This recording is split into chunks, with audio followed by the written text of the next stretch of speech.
Hello guys, आज है 12 अगस्त 2023 और 12 अगस्त 2023 से रिलेटेड हम लोग 20 क्वेश्चन डेली का टारगेट स्टार्ट करते हैं। तो हमारा पहला क्वेश्चन है, सिंधु घाटी सभ्यता की लिपि कौन सी है? खरोष्ठी, अज्ञात, ब्राह्मी, तमिल। तो इसका सही आंसर है ऑप्शन नंबर बी, अज्ञात। क्योंकि सिंधु घाटी सभ्यता में हम लोग को लिपि तो मिला है, परंतु उस लिपि को अभी तक पढ़ा नहीं जा सका है, इसलिए उसको हम लोग अज्ञात लिपि ही समझेंगे। नेक्स्ट क्वेश्चन है, सिंधु घाटी 4 बड़ी प्राचीन शहरी सभ्यता का गृह था। निम्नलिखित में से कौन सा उनमें से एक नहीं है? मिस्र, दक्षिण एशिया, रूस, मेसोपोटामिया। तो इसका सही आंसर ऑप्शन नंबर सी। तो रूस, जो रूस है वो सिंधु घाटी की 4 बड़ी प्राचीन शहरी सभ्यताओं में से नहीं था। नेक्स्ट क्वेश्चन है, उपनिषद क्या है? महाकाव्य, कथा संग्रह, हिंदू दर्शन का स्रोत, कानून की पुस्तकें। तो इसका सही आंसर है ऑप्शन नंबर सी, हिंदू दर्शन का स्रोत। जो हिंदू धर्म के दर्शन का स्रोत है उसको हम लोग उपनिषद कहते हैं। नेक्स्ट क्वेश्चन है हमारा, निम्नलिखित का मेल कीजिए। मोहनजोदड़ो, हड़प्पा, कालीबंगा, लोथल। तो इसका ऑप्शन है option number A, Mohenjodaro great bath, मतलब इसमें विशाल स्नानागार मिला है। ठीक है। हड़प्पा की बात करें हम लोग तो हड़प्पा में क्या मिला है? हड़प्पा में स्टेचू ऑफ क्राइस्ट मिला है। कालीबंगन की बात करें, कालीबंगन में हल के चिन्ह मिले हैं। और लोथल की बात करूँ तो लोथल में बंदरगाह मिले हैं। तो इसका ऑप्शन क्या होगा? ए सही होगा। नेक्स्ट क्वेश्चन है हमारा, भारतीय शासन के प्रतीक के ये शब्द सत्यमेव जयते निम्नलिखित में से किस ग्रंथ से लिए गए हैं? उपनिषद, मुंडकोपनिषद, सामवेद, ऋग्वेद, रामायण। तो इसका सही आंसर है ऑप्शन नंबर ए। तो जो भारतीय शासन के जो क्या बोलते हैं वाक्य हैं, सत्यमेव जयते, इसको उपनिषद में मुंडकोपनिषद से लिया गया है। नेक्स्ट क्वेश्चन हमारा, पुरालेख विद्या का अभिप्राय है? सिक्कों का अध्ययन, शिलालेखों का अध्ययन, महाकाव्यों का अध्ययन, भूगोल का अध्ययन। तो इसका सही आंसर है ऑप्शन नंबर बी, शिलालेखों का अध्ययन। तो जो शिलालेखों का अध्ययन किए हैं उसको पुरालेख विद्या कहते हैं। नेक्स्ट क्वेश्चन है, निम्नलिखित विद्वानों में से हड़प्पा सभ्यता का सर्वप्रथम खोजकर्ता कौन था? Sir John Marshall, R D Banerjee, A Cunningham, Dayaram Sahni. तो इसका सही आंसर है option number D, Dayaram Sahni. तो 1921 में दयाराम साहनी ने हड़प्पा सभ्यता का सर्वप्रथम खोज किया था। नेक्स्ट क्वेश्चन है हमारा, निम्नलिखित में से किस वेद में जादू, चमत्कार तथा मंत्र दिया गया है? ऋग्वेद, सामवेद, यजुर्वेद, अथर्ववेद। तो इसका सही आंसर है ऑप्शन नंबर डी, अथर्ववेद। तो जो अथर्ववेद हो उसमें जादू, टोने या फिर चमत्कार एवं मंत्र का उल्लेख दिया गया है। नेक्स्ट क्वेश्चन है हमारा, निम्नलिखित में से कौन सा वेद त्रयी का भाग नहीं है? ऋग्वेद, यजुर्वेद, सामवेद, अथर्ववेद। इसका सही आंसर है ऑप्शन नंबर डी, अथर्ववेद। तो अथर्ववेद में क्या है? जादू टोने का समावेश रहता है, इसलिए इसको वेद त्रयी में शामिल नहीं किया गया है। नेक्स्ट क्वेश्चन हमारा, किस नदी के निकट ऋग्वेद सभ्यताएं सबसे अधिक स्थित थी? नर्मदा, सरस्वती, गंगा, गोदावरी। तो इसका सही आंसर है ऑप्शन नंबर बी, सरस्वती।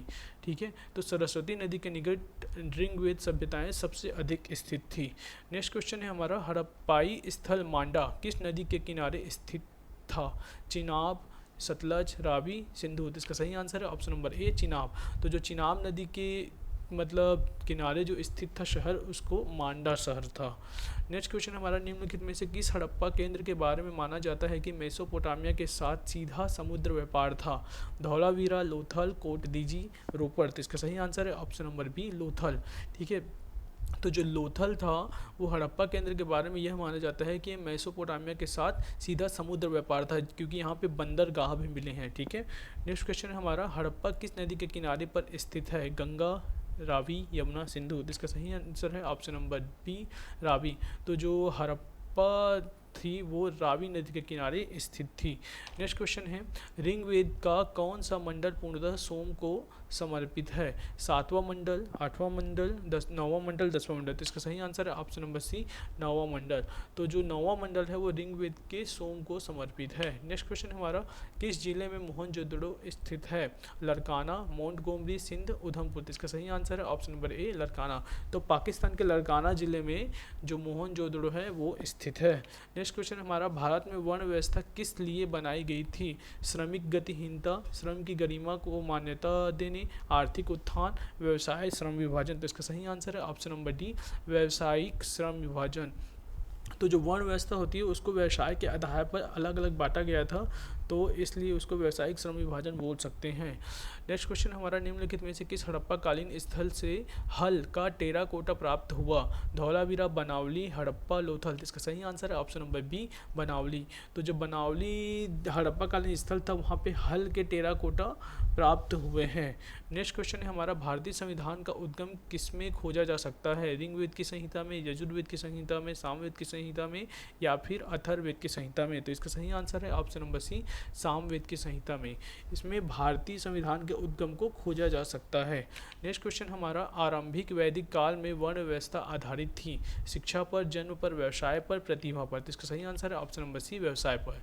तो जब आरंभिक वैदिक काल हुआ उस टाइम जो वर्ण व्यवस्था थी वो व्यवसाय पर आधारित थी, जिसमें क्या है, बढ़ई लोग अलग काम करते थे, राजा लोग अलग काम करते थे, सैनिक लोग अलग काम करते थे और पुजारी लोग अलग काम करते थे। इस हिसाब से वर्ण व्यवस्था को मतलब व्यवसाय के आधार पर, उनके कार्यों के आधार पर मतलब बांटा गया था। नेक्स्ट क्वेश्चन और आज का हमारा लास्ट क्वेश्चन है, निम्नलिखित में से ऋग्वेद काल के दौरान किसकी जानकारी नहीं थी? संयुक्त परिवार प्रणाली, कृषि, वर्ण व्यवस्था, जाति या फिर विवाह प्रथा? तो इसका सही आंसर है ऑप्शन नंबर सी, वर्ण व्यवस्था, जाति। तो जब ऋग्वेद काल के दौरान लोगों को वर्ण व्यवस्था या फिर जाति की जानकारी नहीं थी। आई होप सो आपको ये वीडियो अच्छा लगा होगा। मिलते हैं नेक्स्ट वीडियो पे। Thanks for watching.